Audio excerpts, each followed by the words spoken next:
18 ذی الحج مدتوں سے ساری دنیا میں حضرت عثمان غنی کا یوم شہادت منایا جاتا ہے۔ اب پہلے تو صرف نام لیتے تھے، اب مقابلہ شروع ہو گیا اسی دن عید غدیر کے نام سے۔ کچھ کہہ رہے ہیں عید مناؤ، کچھ کہہ رہے ہیں یوم شہادت مناؤ۔ یہ عید کا لفظ پچھلے برسوں میں نہیں تھا، یہ اب یہ سوشل میڈیا کے بعد یہ شروع ہو گیا آہستہ آہستہ، کیونکہ کہتے ہیں 18 تاریخ کو یہ غدیر خم کا واقعہ تھا۔ ایک کہہ رہے ہیں جشن مناؤ، خوشی مناؤ، دوسرے کہہ رہے ہیں یوم شہادت مناؤ۔ مسلمان الجھے ہوئے، مسلمانوں کو حضرت عثمان سے بھی محبت ہے، حضرت علی سے بھی محبت، حالانکہ وہ جو عید غدیر کہنے والے ہیں ان کو صحابہ سے کوئی لگاؤ، بلکہ وہ صحابہ کے خلاف باتیں کرتے ہیں، گالیاں دیتے ہیں، کھلی تمام کلپ موجود ہیں، مقدمے FIR بنی ہوئی ہیں لیکن کارروائی نہیں ہے۔ یہ کیا ہے؟ مولا کائنات بھی ہمارے، صحابہ بھی ہمارے، اہل بیت بھی ہمارے۔ 351 ہجری میں ایک شیعہ شخص نے اس کو عید کا نام دیا۔ غدیر خم کا واقعہ بالکل سچا ہے، مگر واقعہ کیا ہے؟ حضور صلی اللہ علیہ وسلم حج فرما کر واپس آ رہے تھے مکہ مکرمہ سے مدینہ منورہ۔ حج سے پہلے حضور نے حضرت علی کو یمن بھیجا تھا زکوٰۃ اور خمس جمع کر کے لانے کے لیے، کچھ لوگوں کے ساتھ حضرت علی کو سربراہ بنا کر بھیجا تھا۔ حضرت علی جلدی جلدی کر کے کہ میں حج میں حضور کے ساتھ شامل ہو جاؤں، حضرت علی پہنچ گئے۔ وہاں پر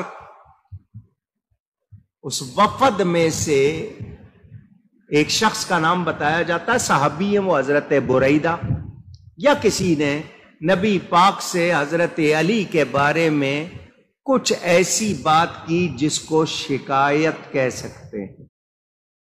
شکایت کیوں کی؟ اس کی 2-3 وجہ۔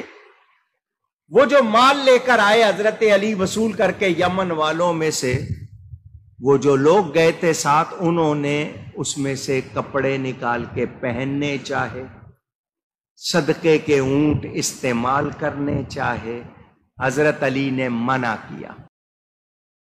یہ تم ابھی کپڑے پہن سکتے نہیں، وصول کیا حضور کی بارگاہ میں پیش کریں گے، جب تقسیم ہوں گے اس کے بعد، تم تقسیم سے پہلے نہیں پہن سکتے۔ سختی کی جس کو کچھ لوگوں نے پسند۔ ایک روایت میں یہ کہ اس میں ایک لونڈی تھی حضرت علی نے، وہ اپنے لیے لے لی، تو انہوں نے کہا کہ دیکھو جی انہوں نے اپنے لیے جو بہترین لونڈی ہے وہ لے لی ہے۔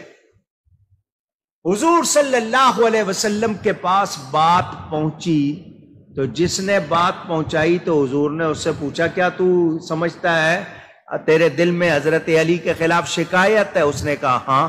تو حضور نے فرمایا جو علی نے کیا صحیح کیا ہے، اگر کچھ لیا ہے تو اس سے زیادہ کا حق تھا ان کا، اور حضرت علی کے بارے میں تیری شکایت جو ہے وہ درست نہیں۔ وہ صحابی کہتے ہیں میرا دل بالکل صاف ہو گیا، مجھے حضرت علی سے کوئی شکایت نہیں، مگر بات پھیل چکی تھی، جو دوسرے ساتھ تھے ان میں بات پھیل چکی تھی۔ حضور واپس آ رہے تھے، رستے میں ایک جگہ غدیر خم، یہ وہاں کوئی چشمہ تھا اس کی وجہ سے، یا اس علاقے کا نام غدیر خم، یہ چوراہا سمجھیں، وہاں سے یمن والوں کا رستہ الگ، مکہ والوں کا رستہ الگ۔ حضور صلی اللہ علیہ وسلم وہاں پر کچھ صحابہ، حج میں تو 1.25 لاکھ تھے، وہاں سارے نہیں تھے۔ حضور نے وہاں پر دیکھا کہ لوگوں میں باتیں چل رہی ہیں، حضرت علی کا ہاتھ پکڑا نبی نے، اور ہاتھ پکڑ کے فرمایا جس کا میں مولا ہوں علی بھی اس کا مولا ہے۔ من کنت مولاہ فعلی مولا فہذا علی مولا، او کما قال۔ مولا کے معنی دوست، مولا کے معنی پیارا، مولا کے معنی مددگار۔ حضور نے فرمایا جس کا میں مولا ہوں علی بھی اس کا. کیا مطلب؟ جو مجھے دوست رکھتا ہے علی کو بھی دوست رکھے، جو مجھے پیارا رکھتا ہے علی کو بھی پیارا رکھے، جو مجھے مددگار سمجھتا ہے علی کو بھی مددگار. یہ حضور نے کیوں فرمایا؟ تاکہ لوگوں میں جو حضرت علی کے بارے میں کوئی شک آ رہا ہے وہ ختم ہو جائے. حضور نے اس کے بعد دعا فرمائی، اے اللہ جو علی سے محبت رکھے تو اس سے محبت رکھ، جو علی سے دشمنی رکھے تو اس سے دشمنی رکھ.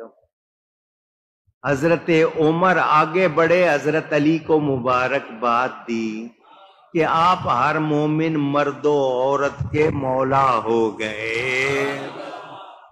ہم اسی لیے آج تک ان کو مولا علی کہتے ہیں. مولا کے معنی پیارے کے ہیں، مددگار کے ہیں، دوست کے ہیں. مولا کے معنی خلیفہ کے نہیں ہیں. مولا کے معنی وہ نہیں ہے جو دوسرے بیان کرنا چاہتے ہیں. مولا کے معنی پیارے کے ہیں، دوست کے ہیں، مددگار کے ہیں.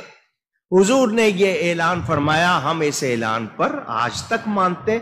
کیا حضرت علی ایک دن کے لیے مولا بنے تھے؟ اونچی پوچھ رہا ہوں. تو پھر ایک دن کے لیے منانا کیا؟ ہم تو سارا سال ان کو مولا کہتے ہیں.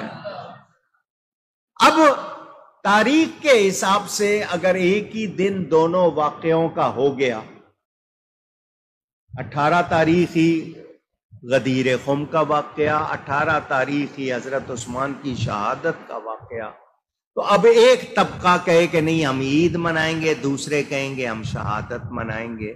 پہلے کبھی ایسا یہ اب شروع ہوا ہے. کیا مطلب؟ پہلے کیوں نہیں تھا؟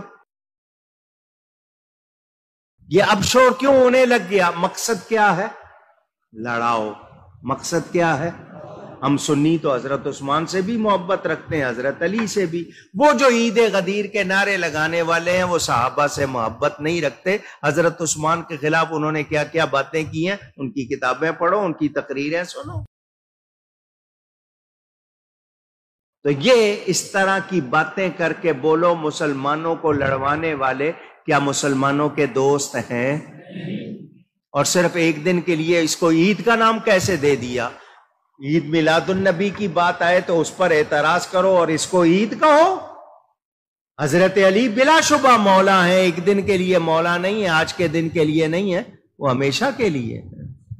حضور نے بنا دیا، بن گئے. وہ ان کو جب بھی پکارا جاتا ہے مولا علی کہا جاتا ہے. وہ ہمارے مولا ہیں، ہم ان کو مولا مانتے ہیں، مگر ایک دن کے لیے اس کو عید بنا کر اس طرف دوسری طرف معلوم ہے کہ حضرت عثمان کا ذکر ہو رہا ہے، اس کو روکنا چاہتے ہیں، آپس میں الجھانا چاہتے ہیں. تو یہ لڑائی کی باتیں ہیں یا نہیں ہیں؟ اونچی.